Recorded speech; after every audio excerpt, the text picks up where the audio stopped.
We are now recording, guys. So there's no 3.6a. It's actually just 3.6. We're doing one day of this. And when I talk about sketching graphs or sketching curves, I want to review everything that you have ever done or known about how to graph or sketch. And so we're going to brainstorm this a little while. I'm going to hesitantly do this. Please raise hand instead of just shouting stuff out. But tell me, if you are given an equation of any kind, what are some things you know about how to generate a graph of that equation? Nate? Make a table with x and y values. Okay, so we'll call that the t-chart. You can always use a t-chart to find any x or y value. And I would put that as number one because that is the de facto, I do not know how to graph this, but I can always generate values. That's how your graphing calculator graphs it. It doesn't do anything more complicated than that. CAS calculators do, but that's different. Okay, next. Look for x, y intercepts. Okay, so x-intercepts, y-intercepts. Graphically, those are points that are important. Keep going.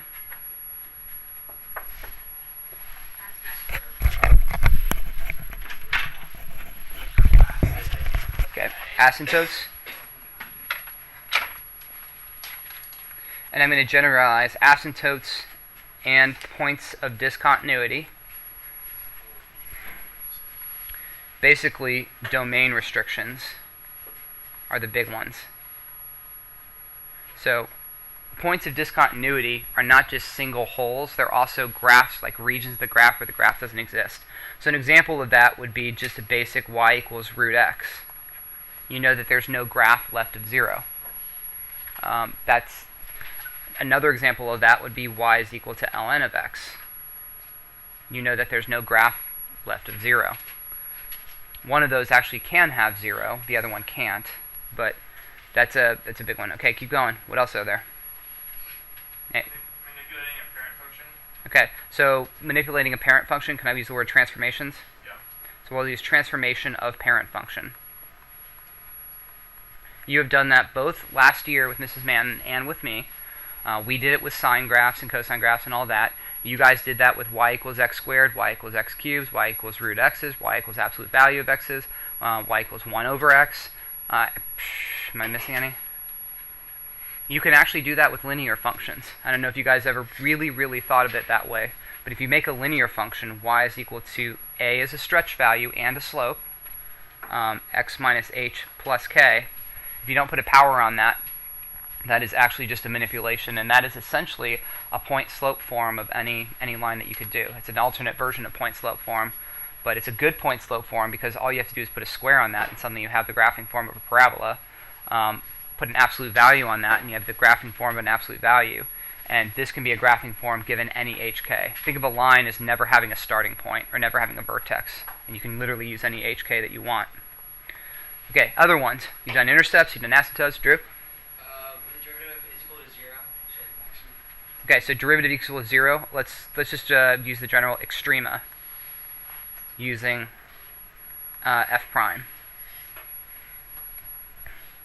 So that's going to give you turning points. That's going to give you extrema.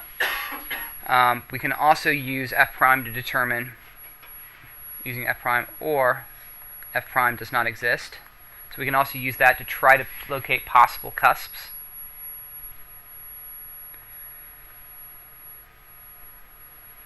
What else? Let's say you want to really get a good sketch of the graph. What other points could you plot? Some significant ones. Yeah. So we'll do second derivative test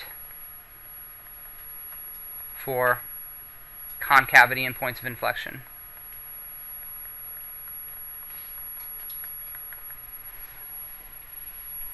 What concavity is going to tell you is the general shape of the graph at that point. So how is it increasing? How is it decreasing? And I should probably take number 5 and then generalize a first derivative test for increasing, decreasing.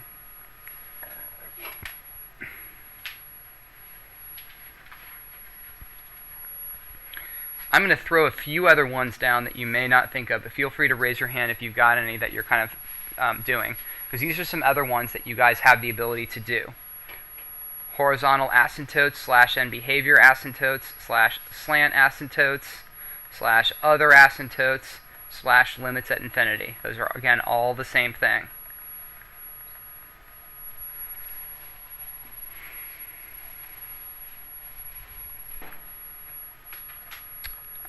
Another one that we have used to graph is symmetry. You guys have done graphs where you only have to plot certain values, like when you did the parent function transformation of y equals x squared, you plot only the values to the right of the axis of symmetry, and then you reflect that about to get the values to the left. You can do that with multiple graphs, including an x cubed. If you know it's odd and you're doing a transformation of basic y equals x cubed, you only have to plot the ones going up and to the right, and then you can do the ones that are going down and to the left. If you understand symmetry, we can do that with cosine graphs. You can do that with sine graphs. We've done that with polar symmetry.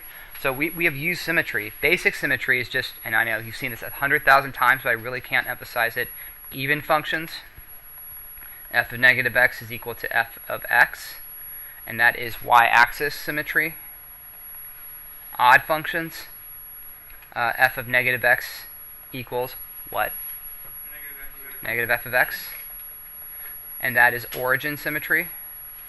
There is no x-axis symmetry for a function because it wouldn't be a function. There can be for parametric and polar, and that's just a different kind of symmetry. Wait, that odd was across the x-axis, or just across the origin? Across the origin. Okay. Again, you can't have x-axis reflection because you won't be a function. Oh, right, okay. In a basic sense, what I think about with even function is right up also means left up, whereas odd functions, right up also means left down. And then you could reverse those for the other way around, but that's a visual for me about what that truly translates as. Any point that is right and up will also be a point that is left and up. In odd functions, any point that is right and up will also be the same point left and down, if I sort of think about that as an axis. Little more basic, you have an understanding. We talked about domain in terms of continuity, but you also have range values. If you know that, then you can restrict some and get a piece of the graph. And finally, you have the idea of multiple roots. So double roots, triple roots, etc. You guys know that double roots are turning points, right? Do you know what triple roots are?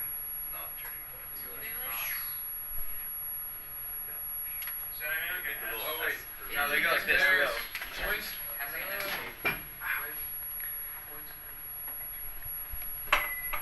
Turning roots are points of inflection, or triple roots are. So whenever you saw how that worked on a graph with a triple root, like y equals x cubed, that triple root is a point of inflection. You can generalize that for roots beyond that. So any double roots, we can just go even roots. And triple roots, we can go odd greater than 1.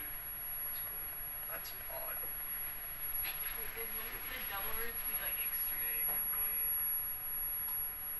Yes, those are extrema. I mean, we've already kind of said them, but knowing just an analysis of double, triple roots and where you're finding roots. Max, keep it fun away. So, You know when this ends? 55 every time, Max. Don't want to bore you though. So, Don't make me roast you, Liv. Actually, I like time check. I don't want to spend too much time on graphing these, but it's worth reviewing that when you get something like this, first realizing that I'm giving you this in factored form somewhat with the 2 factored out, but if you're asked a myriad of questions about this, you should at least have a sense of what the graph is going to look like. And it should be quicker than just like, I'm looking at it and I have to plot this stuff out.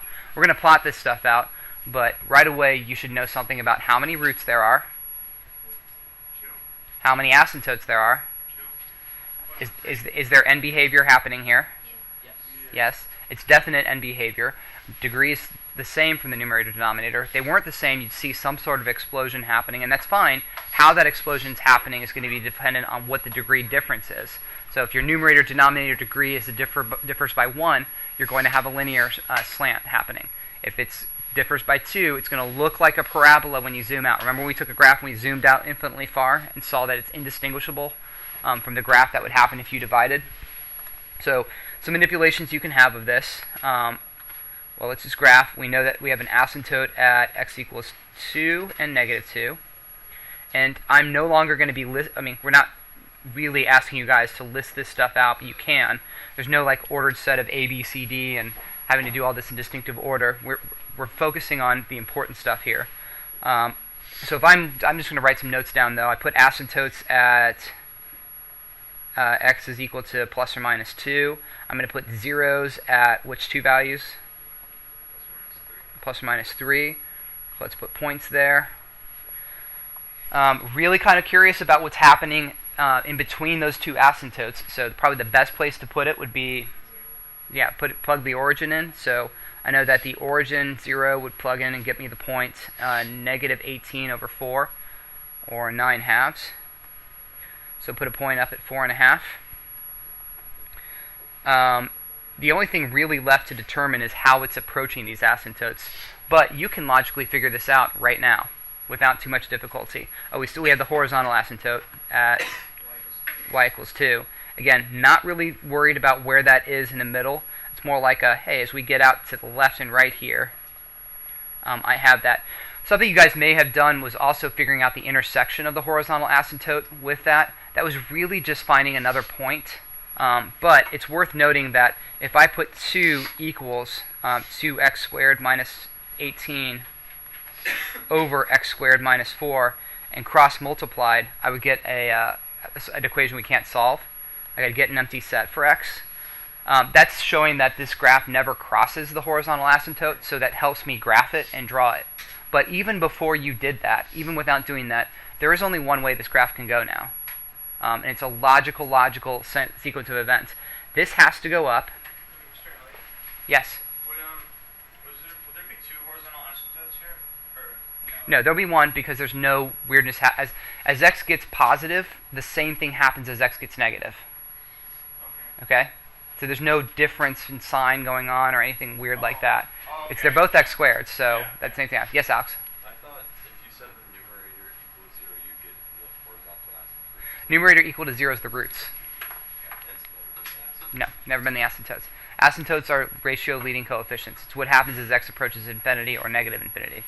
This horizontal asymptote is really the limit as x approaches infinity of y of x. Or negative infinity in this case. Does that mean that you can never put anything in equal y equals 4? Say that really again and very, very loudly. Does that mean that you can't put anything in to make y equal 4? Y equal 4. Well, like, because if you draw the... Oh, yeah, it does. I mean, and you can try setting 4 equal to that equation and showing that you're not going to end up with, you're probably going to end up with a complex number solution if you try that. But yes, it does mean that there's no graph in between 2 and 9 halves. This has to split like this. And this kind of can lead to another thing we didn't actually talk about up above. I should put another point up there because I'm deciding to split it across those asymptotes because let's put a little like 11 right here. Double asymptotes.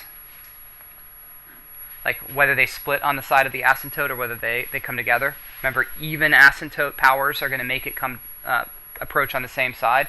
Odd powers are going to make it split. So this has to split. That is a very logical assumption of how this graph's going to look. Okay, next example. F of x is equal to x squared minus 2x plus 4 over x minus 2.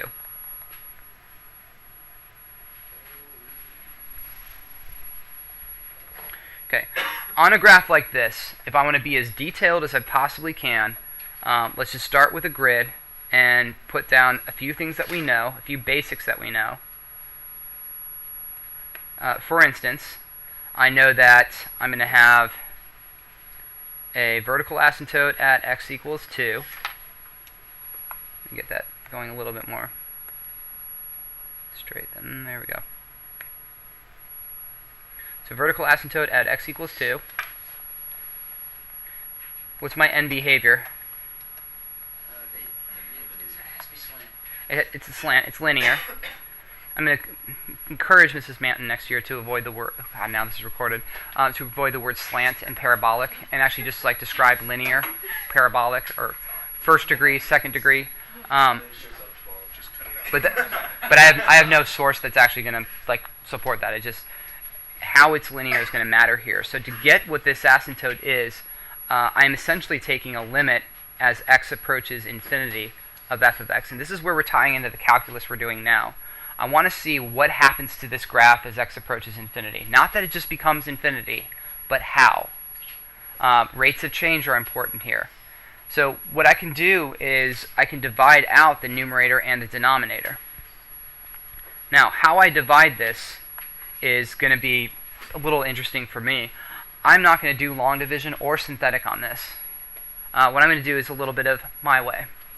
I'm going to take this, I'm going to factor the x out and leave it like this.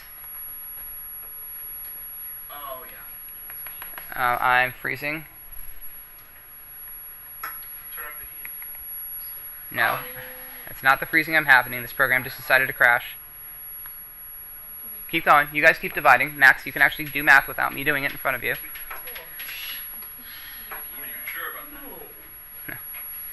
So, get x minus 2 plus 4 over x minus 2. And if I divide that, I'm going to get x plus 4 over x minus 2, f of x equals. And this is showing me I really have just f of x is equal to x. So the limit as x approaches infinity of f of x is pretty much equal to x, because the 4 over x minus 2 is going to become 0. So I've got an asymptote at y equals x. It's not necessarily an asymptote in the middle of the graph. It's an end behavior.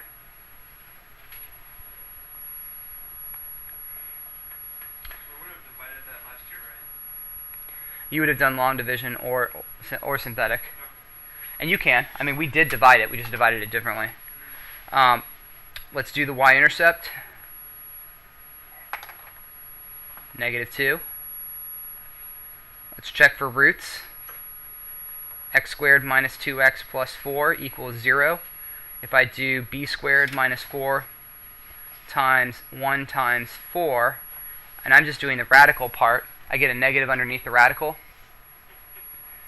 I can't remember with freshmen if we talked about the discriminant of a quadratic, but when I look at the b squared minus 4ac part of any quadratic, it tells me what the roots look like. If that's negative, stop right there. You're not going to have real roots because the numerator can never be equal to 0. So that's telling me that this graph will never cross the x-axis, and it's also telling me that this graph is going to have a turning point here and here. But we can do better. You guys would have just sketched that and move on. We can tell exactly where those turning points are. How? First derivative. I said it first. So Really? Nice. let's do a first derivative, but let's do it on f of x is equal to x plus 4 times x minus 2 to the negative 1. That's the form that we had when we actually did the division. It's an easier form, isn't it? We get 1 for f prime of x. I'm going to get 1 plus, minus 4 x minus 2 to the negative 2, which is 1 minus 4 over x minus 2 squared. I need to set that equal to 0. But to do that, I want to make it a rational form so I can set the numerator equal to 0. So I'm actually going to have to multiply the numerator out. 1 would be x squared minus 4x plus 4 minus 4 over x minus 2 squared.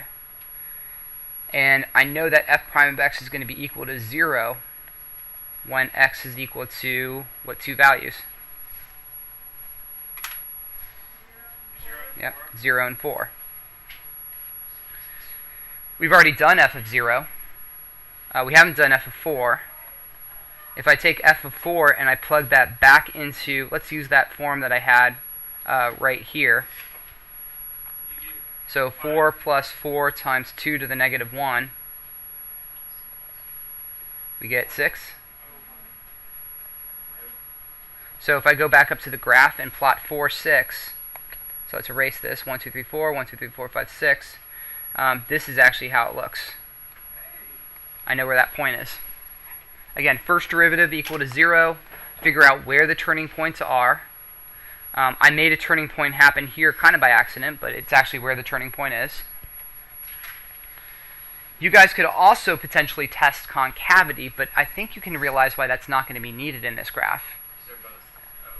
If there were concavity changes, you'd also see other mins and maxes, which you don't. So drawing the graph as smooth as possible is going to be a thing. Okay, that's all we're going to do for examples, but they're worth showing.